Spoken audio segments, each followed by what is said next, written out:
എന്നാൽ തന്നെ ഇന്ത്യൻ ജനാധിപത്യത്തിനും ജനജീവിതത്തിനും മതേതരത്തിനും ചെറുതല്ലാത്ത വേർപാടുകൾ ഇന്ന് വന്നുകൊണ്ടിരിക്കുന്നു. ഞാൻ ഇന്ത്യയെ കുറിച്ച് സ്വപ്നം കാണുന്നു.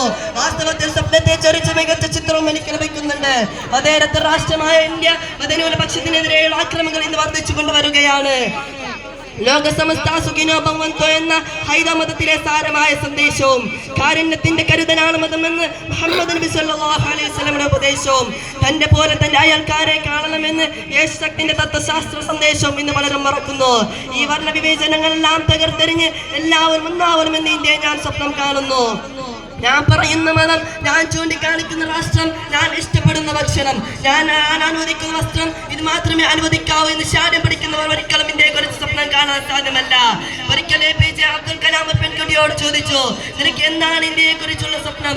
നിനക്ക് എന്താണ് ഇന്ത്യയെ കുറിച്ചുള്ള സ്വപ്നം? ഞാൻ ഇന്ത്യയെ ഒരു വികസന രാഷ്ട്രമായി സ്വപ്നം കാണുമെന്നായിരുന്നു ആ പെൺകുട്ടിയുടെ മറുപടി.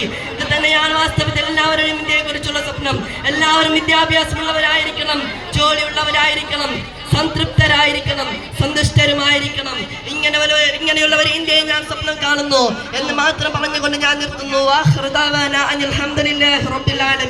അസ്സലാമു അലൈക്കും വറഹ്മത്തുള്ളാഹി തആല വബറകാതുഹു.